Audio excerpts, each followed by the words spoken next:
Pas de coup de théâtre dans les isoloirs. Comme le prédisaient les sondages, les Français ne se sont pas bousculés ce dimanche dans les bureaux de vote. À la mi-journée, la participation était légèrement supérieure à celle enregistrée lors des dernières élections européennes il y a 5 ans. Mais cette tendance ne s'est pas confirmée dans l'après-midi.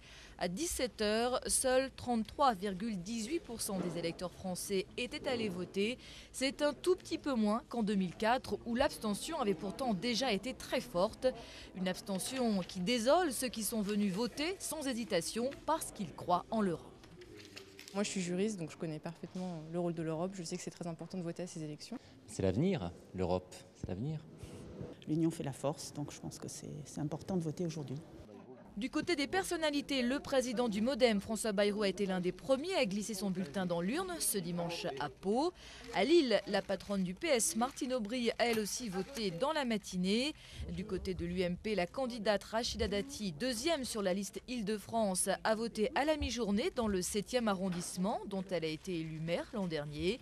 Nicolas Sarkozy, lui, a accompli son devoir électoral dans le 16e arrondissement où se trouve l'hôtel particulier de sa femme. Si les Français ne se sont pas mobilisés en masse, les autres électeurs européens n'ont guère fait mieux, certains ont même fait pire.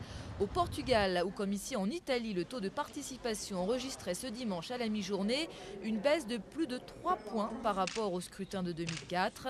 En Allemagne, l'abstention ne devrait pas être plus forte qu'il y a 5 ans, mais il faut dire qu'elle avait atteint alors 67%, du jamais vu dans ce pays, celui qui élit le plus grand nombre d'eurodéputés.